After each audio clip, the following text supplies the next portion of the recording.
Well, hey, everybody, welcome to the Seeing Ability podcast, where we're having a conversation about the world of people with disabilities. And that means we're going to be talking to parents who are raising kids with disabilities, with adults who were born with or who have a disability, and a lot of people that support that community. So it might be folks in healthcare, in nonprofits, or in education.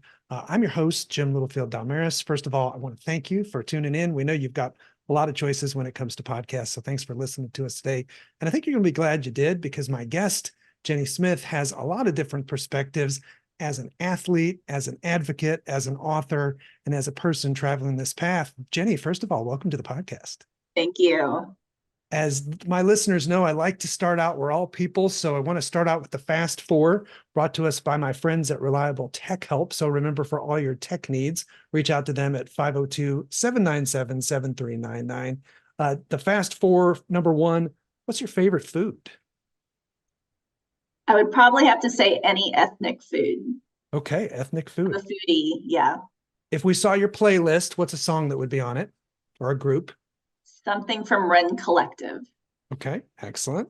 What is a show you're watching now, or a book you're reading that you're enjoying? A show is Miss Scarlet and the Duke. Scarlet and the Duke. Okay. And then what is an item that is still on your travel bucket list? Boston, Massachusetts. I love history, so definitely history buff. Would love to go there. And Israel. Okay, Boston and Israel. That's a good list. I like it. So tell us a little bit about, everybody has a different entry point into being in this conversation. So for folks who've never met you, give us a little of your backstory. Well, I became part of the disabled community when I was 16 years old. I grew up doing gymnastics, and I was actually outside at cheerleading practice, tumbling, and I was doing something that was very easy for me, but the grass was wet with dew that morning. And while I was doing a roundup back handspring layout, I took off and the grass was wet, and I didn't have enough height or rotation to make it all the way around. So I landed face first in the grass. I heard a pop, and I immediately lost all feeling and movement from my chest down. So I sustained a C6-7 spinal cord injury. Gosh, it's hard to imagine what that had to feel like. And for all of our folks in this world, there's different levels of that journey of acceptance. You know, whether you're the parent with a kid who's got a diagnosis of a different thing, whether you yourself have an injury or your kid has an injury.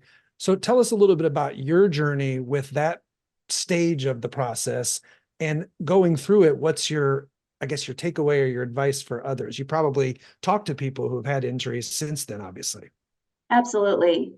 It's a long process. I'll just start with that. And it's not an easy one. So for me, I think the process began even when I was in ICU, just trying to grapple with the concept of what I knew logically of what I was being told, that there was a 1% chance that I would ever recover. And at the time, that was I was injured 34 years ago. So things are very different now. And some people will just go, I can't believe a doctor would tell you that. I'm like, well, why? It was true. Right. And so I think we need that level of honesty from our medical professionals. Yeah. But I was also grappling with the concept of coming from a community of faith where I knew that Jesus had healed people. And so how do you grapple with that logical part of my brain that knows the statistics, and yet the other part of me that's going, okay, but. And so I think it's a really difficult place to be in. And that was within the first 2 weeks of my injury, I was there. And so I really don't think I completely accepted the permanency of my injury for about 3 years. That doesn't mean that I didn't start living life and start doing things, but I became okay with myself, more comfortable. And part of that was getting my spasticity under control and learning how to drive. So there were a few things that were showing me that there was a future for me. Yeah. So if you think about parents supporting their kids, what advice do you think you would have for them getting through their own acceptance journey, that this is kind of different than what they signed up for when they were getting ready to have their first baby, or Yeah. for they're supporting somebody who had an injury. What do you think your advice would be? I think they need to go through their own grieving process, and they need to go there. And that's really, really difficult in the midst. I cannot even fathom what it's like to be a parent. My mom struggled a lot after my injury. Honestly, I think my mom struggled more than I did. Mm-hmm. Um, and so for all the parents out there, the moms and the dads, it's okay. It's hard. So I think the first thing is don't beat yourself up, that you can't manage everything, that you don't know everything, because parents are juggling 1,000 different things.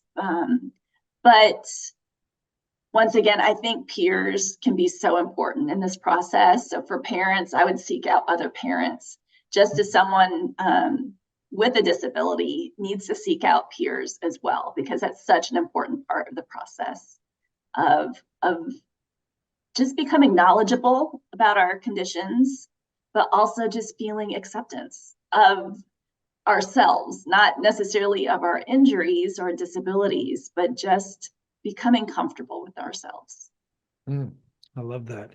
So as you kind of move through acceptance and you're ready for like the next chapter of life, I think a juggling or balancing act that especially parents supporting their kids or teens face is this balance between being supportive, kind of being the cheerleader, like you can do it, everything's going to be fine, but also creating space that some days it's just a hard road and you have to have the freedom to release that. Tell me about what that was like for you, and again, what would be your advice to folks in on that arena? Yeah, when I was injured, the local news stations caught wind of what had happened. And so I was all over the news, and social media wasn't a thing at the time. So it was the local news. And I would go someplace and I would hear, oh, there's that cheerleader. And Mm, oh, that was just difficult. And um, there was an expectation to some extent of being positive right. and putting on that smile. But I think that was self-imposed. No one ever made me feel that way, but I wasn't very good. I was stuffing all my feelings. So this was, Mm, I didn't know how to express emotion. And so the easiest thing as a good gymnast would do is just stuff it and keep going when it's difficult. right. And so the expectation to stay positive and to be strong. And I was positive and I was strong, but no one can do that all the time. And I think that's where that balance needs to take place of, yes, we can be positive and we can be strong. And we can see that in others, but we also have to have a safe place where we can just talk to someone and say, this really sucks today, and be okay with that. Yeah, because I mean, you've traveled the journey 34 years now. There are some days where that's how you feel, right? And I am so glad that I have, a cell phone full of contacts where I'm like, I need to talk to so and so today because they get it. Right. And if I have some skin breakdown on my tush, I'm going to call one person because I know they might be stuck in bed, trying to heal something up, or bladder or bowel. You can talk with others who get it. So if we're talking to that parent who has that 6 to 16-year-old, how do they manage that balance? What would your advice be? I would say just try to really have honest conversations, break down those walls. It's uncomfortable. I don't know if I think my parents and I are just getting there. So it can take a long time. So the earlier you can get there, oh my gosh, it's going to make such a big difference. And so, yeah, be able to have those difficult conversations. Um, don't put that pressure to look good or to put on a certain face. And I think that's an important piece of the puzzle. Yeah, that's so helpful because you can almost run the risk of being overly positive with the intent being encouraging, but almost suffocate the reality of the challenge. Absolutely. Well, and then that also is a false representation of disability, Right. because it only shows that, the inspiration porn side of Right. disability. Right. And it's like, No, there's another side to disability that really is difficult. And it's Yeah, not all difficult all the time, but it's not all good all the time either. And right. so once again, it's all about balance. Yeah. And like you said, breaking down those walls of communication and just getting real and allowing your kid to get real. And if you don't know how to do that, to seek help. Yeah. Counselors and therapists are out there. And so that would be a great resource. Well, and you're doing some foreshadowing to what we're going to get to, which is your new book and the mental health side of things. So when this happens, whether it's a kid born with a disability or an acquired disability with an injury, inherently the beginning of that journey is all the things that are taken away, all the things you won't be able to do yourself, what your kid won't be able to do, the dreams you had for them of being that soccer player like you were when they grow up, and the tendency can be to be all the things that are robbed. And I've even heard parents say, for me, it almost felt like a death sentence, as harsh as that sounds. And it But is a death in many ways. yeah, but It's a you've death, had, it's the death of a dream. yeah, and you've had the experience, obviously, of seeing how much more is on the other side. I mean, the subtitle of your first book was, what the places your wheelchair has taken you that you could have Yeah. never imagined, right? And so talk to me about like those things that you've discovered that you never probably would have as that gymnast, and especially for folks newer on this journey, what's on the other side? Yeah. For me, one of my greatest losses after my injury was my identity, because from the time I was 3 years old, I had been a gymnast. So I grew up as a gymnast. That's who I was. I was a gymnastics coach, and I was injured doing gymnastics. And about 6 months after my injury, I accompanied the cheerleading team down to Nashville to a national cheerleading competition. And of course, I wasn't competing, but I was just there to support my friends and my teammates. And the year prior, everyone had been looking at me because I was one of the best. Mhm.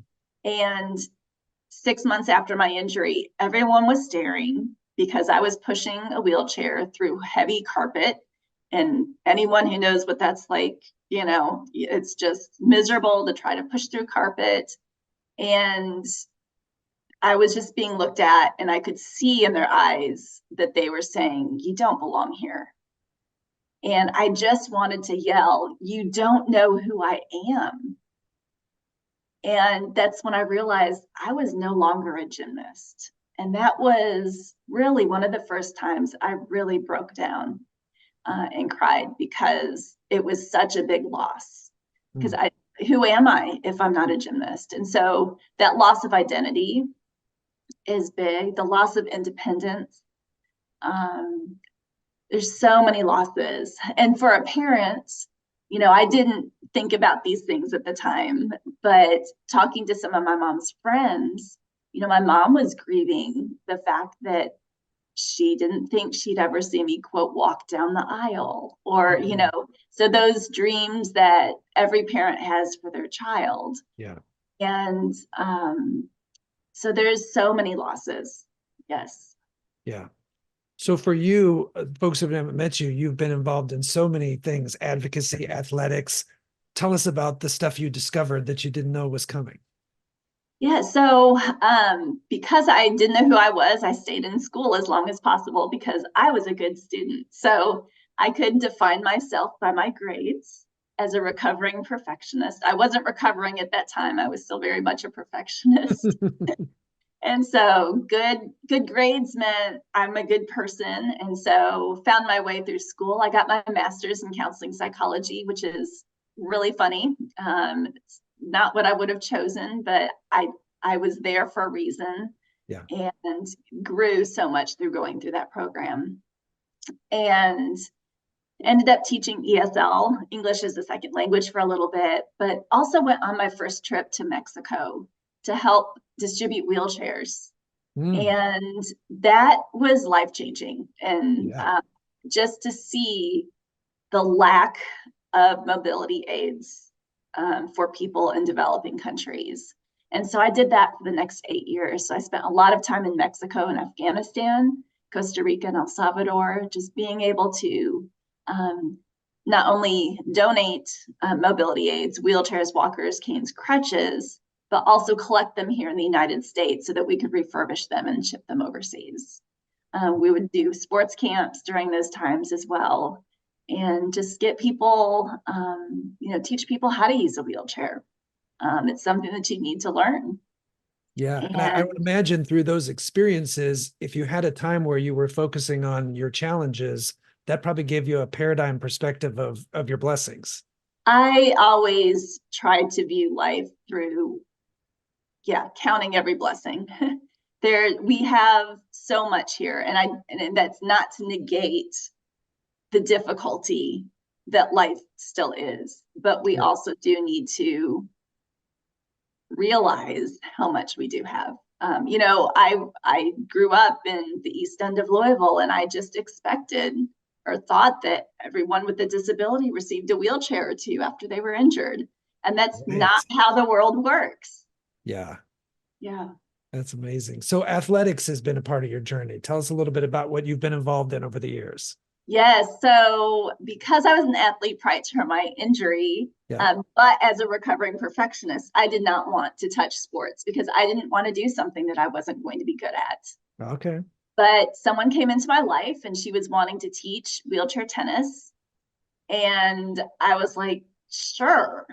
I don't know why I said yes, but we taped a racket to my hand because I don't have hand function. And that first time I connected the racket to a tennis ball and I heard that pop and felt the vibration, it was just like, oh, wow, this is great. Because one of the losses I experienced was the loss of the ability to get emotions out physically.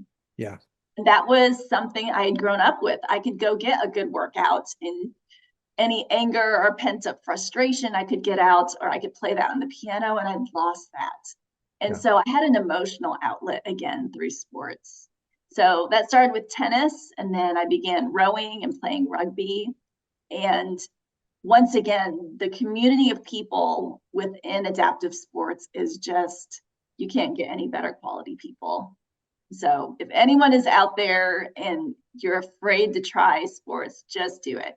You don't have to be an athlete, just do it recreationally, have some fun. I'm sure there's few people that are like rugby. That sounds a little rough, but there's some pretty rough adaptive sports out there. Rugby is full contact. Yeah. Yes. Yep. And rowing, I've been rowing for 18 years now, and I love it. I'm out of my chair for one thing. So there's a freedom. I'm in nature on it, not in it. On the Ohio is where we row with the Yeah. Louisville Adaptive Rowing Program. And it's just a great program. It's a way to get a great workout. It's emotional, it's social, it's spiritual, and it's just a great opportunity. And what do you think these chapters of your journey, what have they taught you about yourself? I learned that I could become independent. I Mm. didn't know that. No one ever pushed me. So for all the parents out there, it's okay to push your kids, Yeah. because that's going to help you as well. And so none of my therapists, none of my parents, I think part of it was just trying to be protective. Like, oh, we don't want to let Jenny transfer into bed by herself because what if she falls? Right. And I was at a tennis tournament in Tucson, and I was up in the room waiting for my friend who had come to help me, and she didn't show up. And so I waited and I waited and I texted. She didn't respond. I called. She wouldn't pick up. And I finally just got really mad and I threw my stuff into bed, put my chair beside the bed, got my sliding board out, and I did it. Wow. And I could always transfer by myself, but I always had someone around just in case. Yeah. And got my each leg up into the bed. And then I'm like, okay, now I've got to get my shoes off. Figured out how to get my shoes off, figured out how to get my pants off. And at that point, I just started bawling. And that's when my friend walked into the room. She's like, Jenny, what's wrong? And I'm like, I did it. Right. Because I didn't know it was something I could do. I thought it was impossible. Yeah. And then she started crying. She's like, Mike wouldn't let me come up here because he told me you'd do it if I wasn't here. Oh, wow. So he Well, gave you that Mike also space. uses a wheelchair. And Yeah. so he knew that I needed a push. And so Yeah. we all need that sometimes. And that changed, once again, that changed my life. I came home from that tournament. I went into my room and I transferred by myself.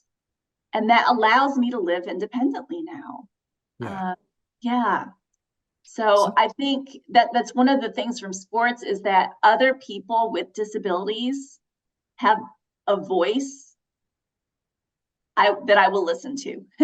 So a PT or a parent can tell me something, oh, you can do this.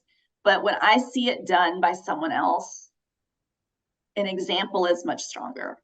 Yeah, I love that. And what you said of like it's so natural for parents or anybody around a person who's struggling to like want to step in, or if you have a typically abled kid, you know the value of learning through failing, right? Yeah, That ability to let them fail, let them literally and figuratively let them learn how to fall down and get back up, sort of thing. But we sort of tend to take that away from a person once they have a disability, or we're tempted to.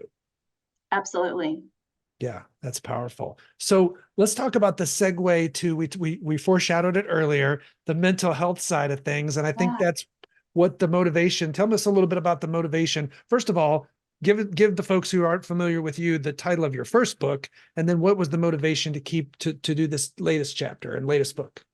So the first book is Live the Impossible: How a Wheelchair Has Taken Me Places I Never Dared to Imagine. And it's the title tells my story because I thought so many things were impossible. And if it weren't for my chair, there were so many doors. There's no way I would have ended up in Afghanistan had my injury not happened. So it was a Right. direct result. Now, I also had to say yes, and I had to get out of my comfort zone. And I think that's the key, is that we have to be able to take a risk Mhm. and be willing to live in that uncomfort in order for those things to happen. Yeah. So yes, so that was the first book, and I had no intention to ever write a book. And we can see what happened. It happened, and no intention to write a second book. But I was attending. So for 13 years, I supported people who worked in a cross-cultural context. So they were living in the US, they were going to move overseas. And my job was just to help them in that transition. So Mhm. there's a lot to adapt to. They have to learn a new language, they have to learn how to get along with the new government and the traffic rules and how healthcare works. So there's so many things. So there's a lot of stressors. Yeah. And I was sitting in a conference about cross-cultural adaptation, and I suddenly saw the parallels between transitioning to a life overseas and transitioning to life with a disability. Hmm. And it just blew me away that all of these models of cross-cultural transition applied to a whole nother world. And so I just started mulling over that. And then I'm like, okay, let's start working on this. And so I just started putting it down on paper. And last February, so February 2023, I switched organizations so I Mhm. could focus on this full time. And so in 2023, I led 3 groups. They were all online simply because transportation for people with disabilities is so difficult. Sure. And it really opened it up to people throughout the US. And we even went international as well. Yeah. And so just going through being able to look back and reflect on our stories, being able to name our losses, grieving, and what does that even look like? And that it's okay. It's okay to grieve, but also discussing change versus transition. What's the difference? Change happens to us, but we are in charge if we decide to transition and adapt to life with a disability. Mm. And also looking at our meaning and purpose and looking forward of seeing, okay, what skills do I have? What abilities do I have? And how can I use that? Yeah, What was it like for some of the people in those early groups? What was the reaction you got? it felt so good. It just felt like, okay, I was born to do this. I felt like all the pieces of my life were fitting together. So, you know, my counseling background, my work with people with disabilities, it was just all getting to come together in such a really, really cool way. I Yeah. love that. I love that. So tell us a little bit about this book. What's the Yeah. title? And give us the short version of what it's all about. Yeah. So it's called The Journey: Discovering Emotional and Spiritual Health After Disability. And it is primarily geared toward acquired disabilities. Mm-hmm. But I do think there's a lot of information in there that will be helpful to anyone dealing with disability in their life or in someone else's life, just so that they can understand a lot of what's going on. Yeah, fantastic. So if you were, you do a lot of speaking, you do a lot of advocacy, if you kind of had to boil down this whole journey to, let's say, 3 or 4 keys to success, you're giving advice to the person, the young person with the disability, or to the parent supporting them. What do you think those big keys are for you? Take a risk, be willing to get out of your comfort zone. I think that's probably the biggest one. Yeah. Live with hope. We've got to have hope. And so whether that's your faith, whether that's just getting great people around you who can support you, I think we have to have hope in order to survive. And gosh, a third, dream big, live the impossible. You know, I think we can so easily just want to, once again, stay in our comfort zones. And that's not where life happens. Fantastic. I love those. Those are 3 biggies. Very good. Yes. Well, thank you so much for being here today. I think your story, a lot of folks can relate to it, again, with it, however they entered this unusual club that a lot of us didn't plan to be in, but are so glad that we have.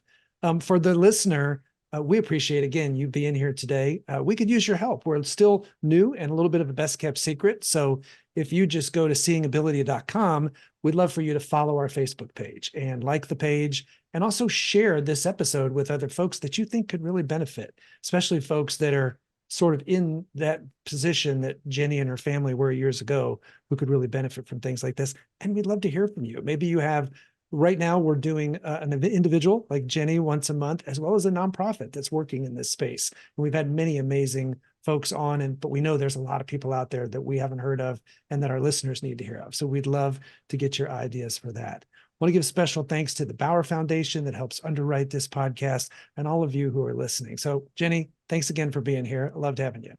Thank you. Absolutely. Well, folks, we'll see you next time. Thanks for listening, and we'll be back.